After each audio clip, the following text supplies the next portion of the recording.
Hi, welcome. My name is Maeve, and whether you've been with me before or you're just arriving, my goal is to improve communication, self-awareness, and overall well-being and live a more lucid life. Anger is a tricky emotion. We think we're just mad at someone. Example, I feel hurt because he didn't respond. I've owned my feelings, yet it's still subtly blaming the other person for what's happening inside of me. Marshall Rosenberg, the founder of Nonviolent Communication, said anger is never what someone else did, it's about the need inside of us that isn't being met. It is possible to feel and express anger in a healthy way and not direct it at anyone, especially children.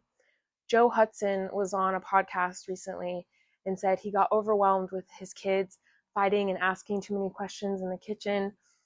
And he started jumping up and down saying, I'm angry, I'm angry, I'm angry, and like yelling.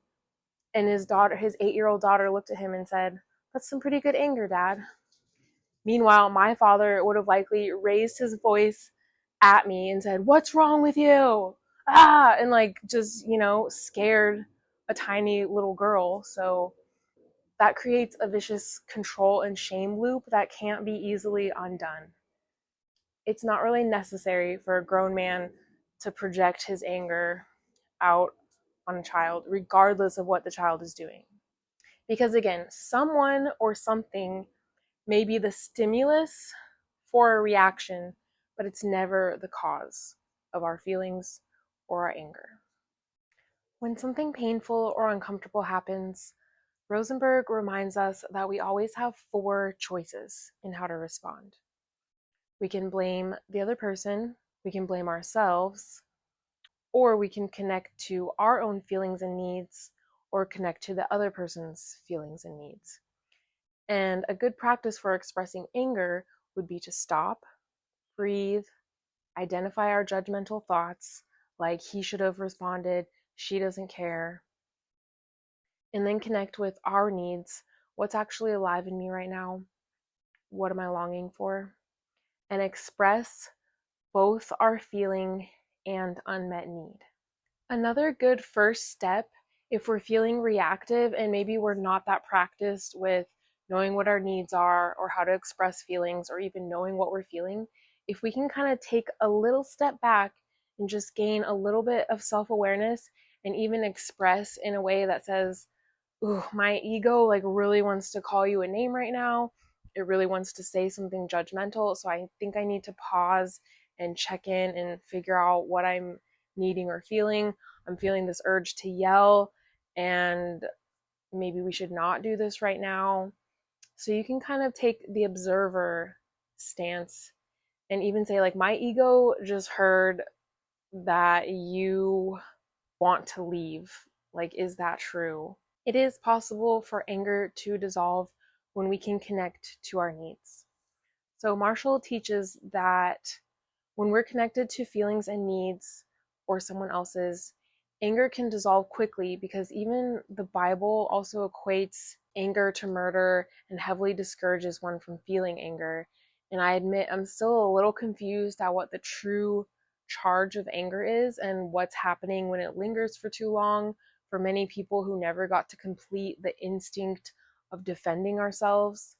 Anger is certainly a valid alarm bell that a boundary has been crossed, and likely that immediate action or protective measures needed to be taken. But I'm still exploring the concept of a lingering charge of anger. From a primal, evolutionary, biological lens, it seems that if it's allowed to do its job to defend, restore, and realign, it would dissolve naturally and not get as stuck, like trying to imagine our ancestors being on alert for threats, intruders, and a knee-jerk reaction of like, don't steal my family's food, like I've got to fight you.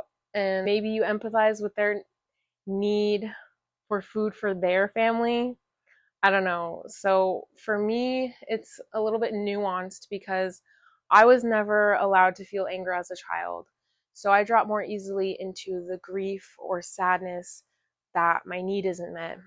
But when I'm feeling agitated, it's usually because I'm wishing someone was different, perhaps silently judging them in my mind, and the people that I feel hurt by, kind of blaming them subtly. And so when I can reconnect to the needs underneath, anger does dissolve for me. Like that initial charge dissolves because there's nothing left to blame, only the ache of what I long for. For example, when I get angry at this man for being in love with someone other than me, what's actually alive in me is a mutual longing for beauty, novelty, pleasure, alignment, and consistency, which on some level is similar to what he's wanting as well. And so when I can connect to that, I soften and sometimes get a glimpse of what's called compersion, which is the opposite of jealousy, which is connecting to the joy of someone else's pleasure and feeling glad in that for yourself, feeling happy for them.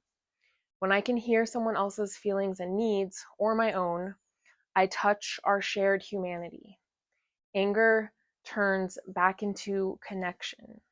It reminds me of a Matt Kahn video that I used to watch, the concept of there's nothing to blame. Because when I try to blame myself, my parents, my grandparents, his parents, the world at large, society, it becomes a never-ending spiral. So then there's actually nothing to blame and everything to blame at the same time. When we can really sit with that, blame naturally evaporates because you're like, I can't really blame anything. And what's left is the hurt in our own heart. And when we let ourselves sit with that fully, it can start to transmute. And we can again touch the empathy of ourselves with, yeah, I'm feeling hurt because I simply want more support. And there's a quote that always stuck with me that says, bliss is any feeling fully felt. Let that sink in. Bliss is any feeling fully felt. And here's something that really matters. People can't empathize with us if they're busy blaming themselves. Growing up, I always wished my dad would simply hear my pain instead of drowning in his own self-blame and shame. What I really needed was to be seen and understood, not for him to spiral into self-hatred. He would either say, I'm sorry you feel that way, which is not real empathy, or just think I'm blaming him, which would cause him to get defensive and say, I had it so much worse than you did. That's the gift NVC, Nonviolent Communication, gives us. It breaks the cycle of blame so empathy can flow. So next time anger arises, try stopping, breathing, and asking, what's the need underneath? Because anger at its root is just a messenger.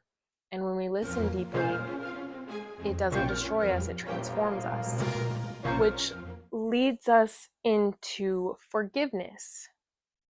Because once you've dropped blame toward yourself or others, anger shifts, and what's left is just pain. And pain can be met with compassion. There's nothing to forgive. I've often heard this concept of what as well, equally, there's nothing to blame, there's also nothing to forgive.